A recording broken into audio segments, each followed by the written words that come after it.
Welcome to the Settle for More podcast. I'm your host, Nicole Wright, and I have designed this space for you.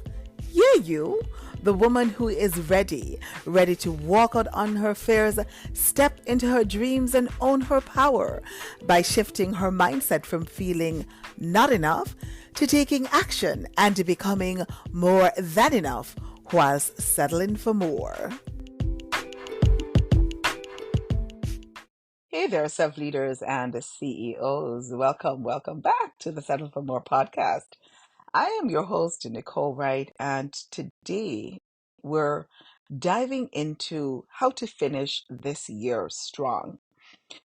Just yesterday I popped into Home Depot to do some returns and I was a little distracted because as soon as I walked in, I was greeted by these gorgeous fall planters. They had mums on display, the beautiful purple cabbages. They had like the oriental grasses and corn, and these were like everywhere. So, your girl, I got a few pieces. I'm about to make some DIY planters myself.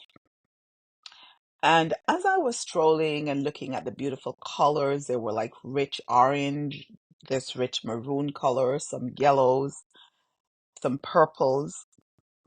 It was an indication to me personally that fall is approaching. Like the summer has ended, sadly. But I actually like the fall because I like to see the changing of the trees and the different colors. And one thing I welcome about the fall is like that cool, refreshing air, that cool breeze that you get. And it got me thinking about number one, how far we've come in such a short time. What I mean by that is the year is fast, fast, reaching its final stretch. So we're entering the final stretch of 2024. And I know that it can be quite easy for us to start feeling a little bit anxious, right? When you think about what you had set out to do in the beginning of the year, and when you're looking at where you are right now, there can be some anxiety around that, particularly if you're not where you desire to be, or at the beginning of the year when you started, you probably saw yourself further and moving along quicker. But life happens, right?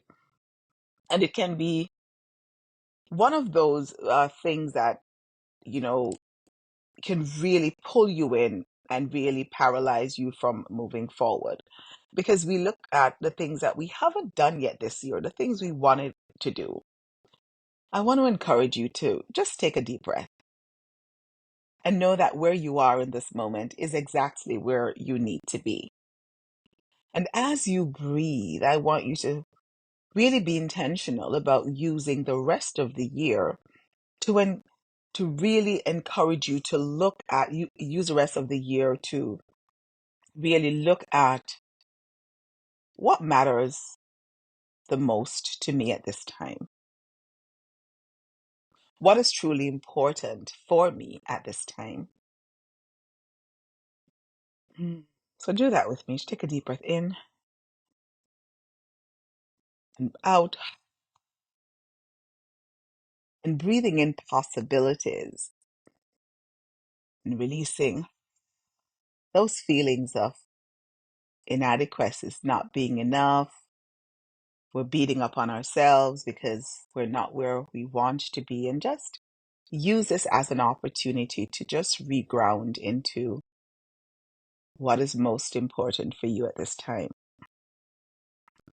And so the way that we live our lives or navigate lives, there are different pillars or different structures, which is the term I'm going to use for our conversation today. And our lives are built on 8 key structures. And I use this a lot in my coaching practice. And I'm going to be sharing that with you. So grab your pen, your paper. I also forgot to tell you that I've created worksheet to go along with this podcast. And so the 8 structures are the spiritual structure, personal growth, your career or business, your relationships, and that includes your family and friends, health. Health is such a big one.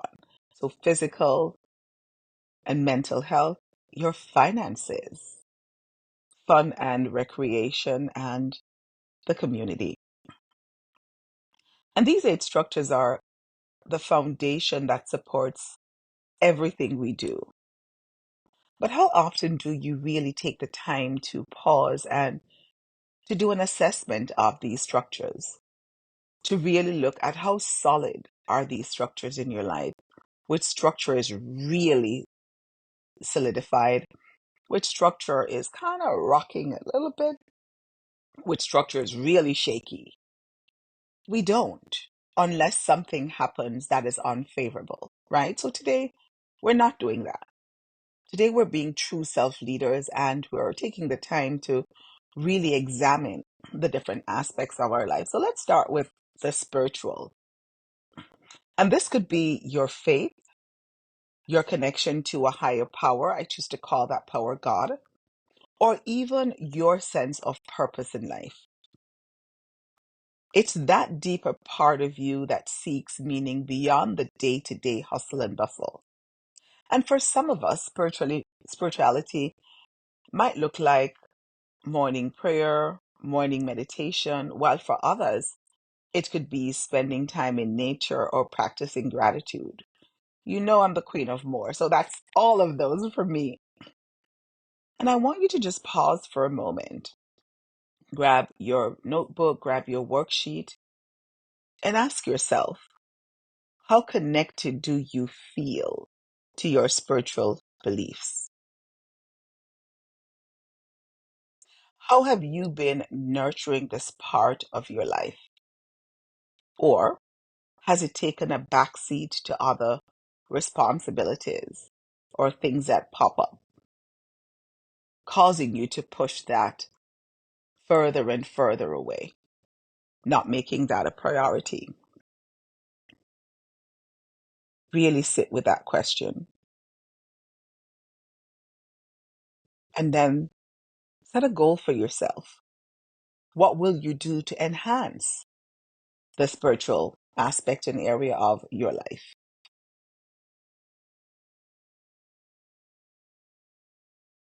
Without judgment, just write that down. Next, we want to look at personal growth. And personal growth is really about who are you becoming. And think about the goals that you set at the beginning of the year. Maybe you wanted to read more. I know for me, that was something I wanted to do. And so I am a part of a book club, the More Book Club. You can DM me or send me a message to ask me about how that's going. And the email address is nicole@NicoleWrightEmpowers.com. So it could be to read more, it could be to learn a new skill. I've been telling myself I need to learn a language. I even download, right? But life.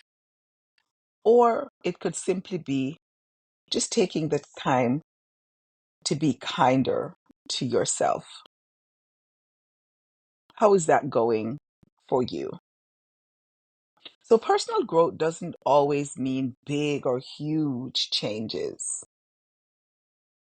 It can simply be making more time for reflection or choosing to respond with love rather than frustration, right? So not, just being emotionally intelligent and not allowing external factors to take you off a path that you've set out for yourself. And so here's the reflection I want you to do in this area. What steps have you taken towards your personal growth and development this year? And if you haven't, like most of us, there's no judgment there. But it would be important for you to really determine the root cause. What's holding you back from stepping into this space of personal growth? And then write for yourself, in this area of personal growth, I would like to, and write down that thing that you want to do.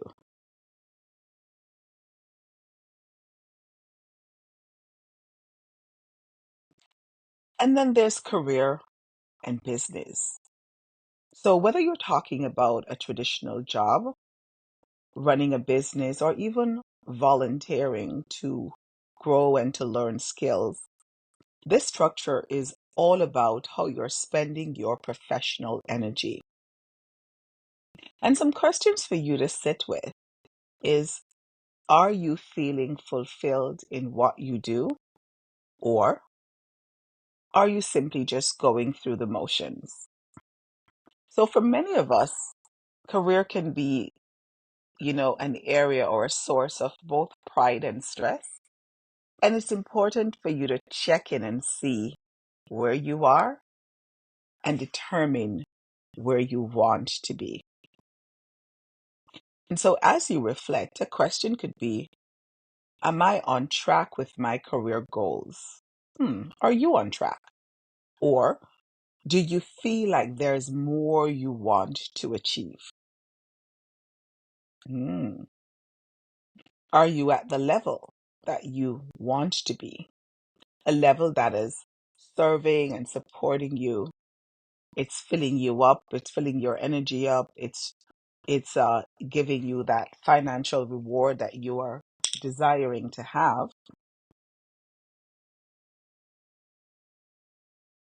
And if not, what changes can you make to align your career with your desires and your values? Again, without judgment. Are you seeking to be promoted? Are you seeking to expand your business? Are you seeking to develop certain competences? Hmm, where are you? And then there is the relationship structure. And relationships are really at the heart of our lives. So if you think about the people you love and care about, it could be your family, your friends, or your partners. How are those relationships going? How are those conversations going? And sometimes we get so busy that we let these relationships drift. And I know it's not intentional, right? We don't intentionally get up and decide to neglect that aspect and area of our lives or those people in your life, but because life happens. And here's the thing that sometimes we forget.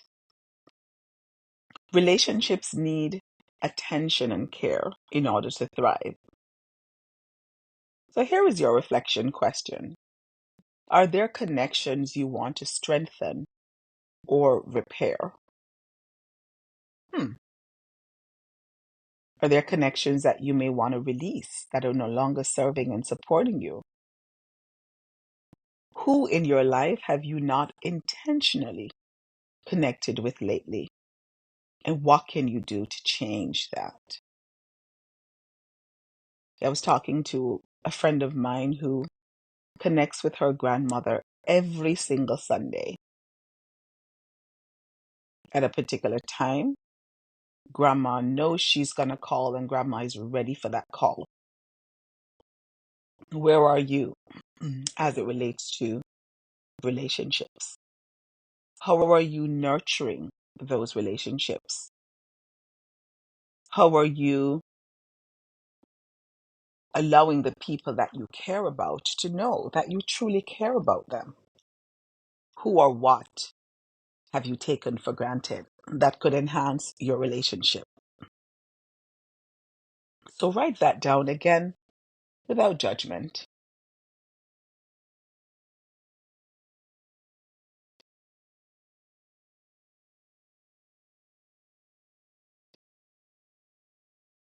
Then I want us to look at the area of health.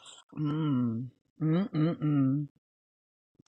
And health is one of those areas that can easily be overlooked until something goes wrong.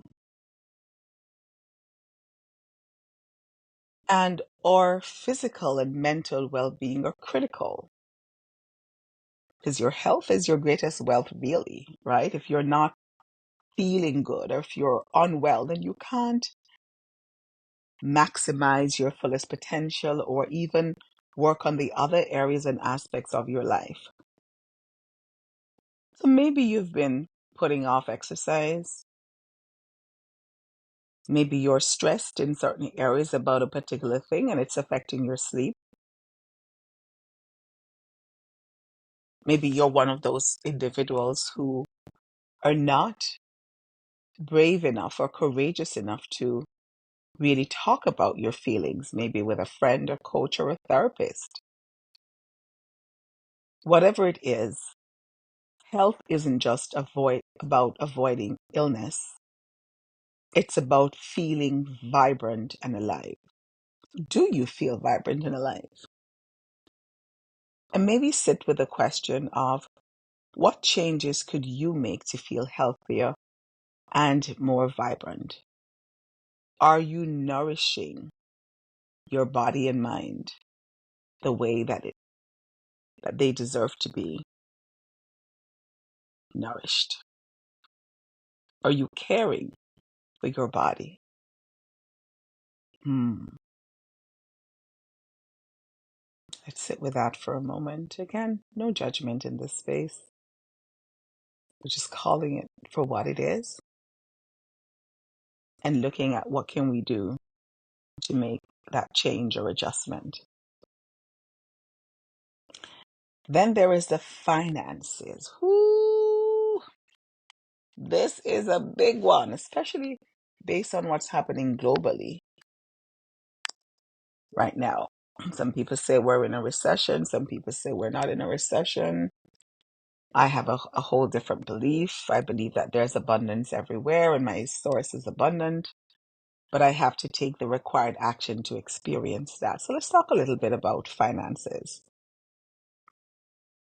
For most of us, I know that finances are often a source of anxiety, but they're also a powerful tool for building the life that you want. And so, whether you're saving for the future, you're managing debt, or simply trying to budget better, that would be me, your financial health impacts every other aspects of your life. And it's not just about how much you earn, but how you manage what you have. I'm going to say that again. It's not about how much you earn, but how you manage what you have. And so here is the reflection questions for you. Are you managing your finances? Are you meeting your financial goals? Or is there room for improvement? What steps can you take to feel more secure and in control? Is it that you need to get a financial advisor? Is it that you need to create a spreadsheet? I do that to look at where your money is going and how you're spending your money.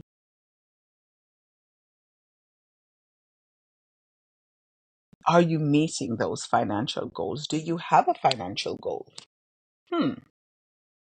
And if not, what steps can you take to feel more secure and in control? All right, let's go to something a little bit lighter, but very important. Let's not forget about fun and recreation. Because life isn't just about work and responsibilities. Ooh. Mm-mm-mm. What do you do to recharge? Whether it's a hobby, traveling, or just taking time to relax, this structure is all about joy. Ooh, I love that word, joy, joy, joy. And balance. Because sometimes we get so caught up in the hustle and bustle and taking care of others that we forget to play. I want to invite you to make time for play.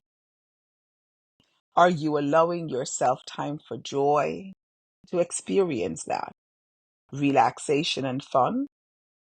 And what activities bring you the most happiness? You know, for me, it's outside in the garden. right? And how can you make more time and space to create moments and those pockets of joy and relaxation? And last but not least, there is community. How connected do you feel to the people around you? And so community isn't just about where you live. It's about the networks and support system that gives you a sense of belonging. Maybe you're involved in local groups, or perhaps you've been feeling disconnected. Could be your church community, for example. Either way, community can be a powerful source of support. So I want to invite you to look at what are those interests that you have, and are you a part of any community group that really supports you and gives you that sense of belonging? I know for me, I'm a part of several online communities because I learn and I grow and I connect. I meet, people, along the way, so get into community. I often say to individuals who are followers of Christ that Jesus could have walked this world alone, but he had 12 disciples. And I think that's an indication that community is important. If you're a Christian, maybe that's something that you want to take a look at or explore. No man is an island. And sometimes you want that connection outside of family, outside of close friends. It's almost like that global connection that you can experience. And with the internet right now, you can be a part of any community. So how can you join a community? And if you are, how connected do you feel to the community or communities that you belong? Are you contributing in a way that feels meaningful to you? And if not, what can you do to change that? And so here's what I want you to do. I want you to take a moment to reflect on each of these areas. Think about where you're feeling really strong and fulfilled, and where you're feeling a bit out of balance, or maybe there's some lack there for you, things that you're desiring and craving. Those needs are not met. Remember that it's not about being perfect. We don't do that over here. We give ourselves grace. It's really about being honest with self.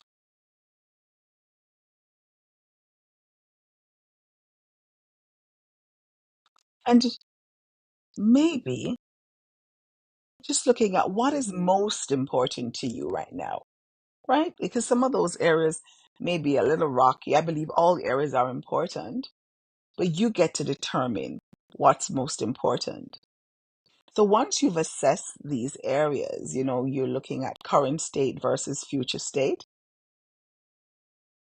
I want to encourage you to identify where you want more. Ooh. Which structures feels like it needs more attention, more love, more focus? Maybe you've been neglecting your health, or perhaps your relationship needs a little bit more extra care.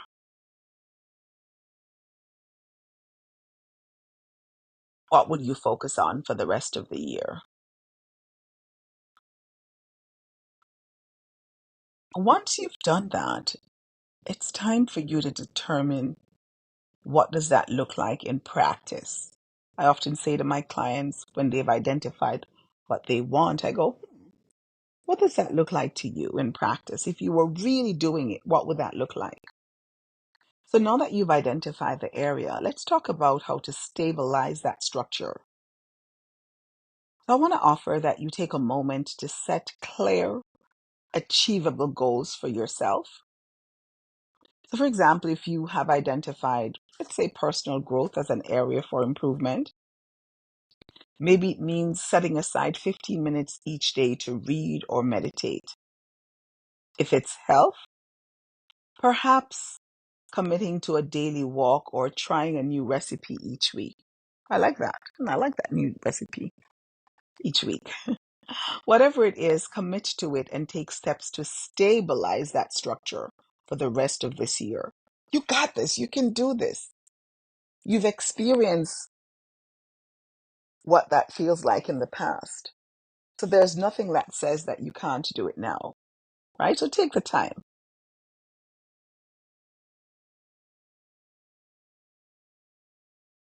Mm. Commit to stabilizing that structure. I want you to also remember that this is a journey. It's not a race. Progress over perfection is what we're aiming for. We're looking for small, consistent actions that can lead to the change that you're desiring over time. And so, as we look at how do we finish the year strong, let us focus on what truly matters, not what other people are thinking or saying should matter, but what truly matters to you. And by examining these 8 structures, we can ensure that we're building a life that feels balanced, feels fulfilled, and meaningful.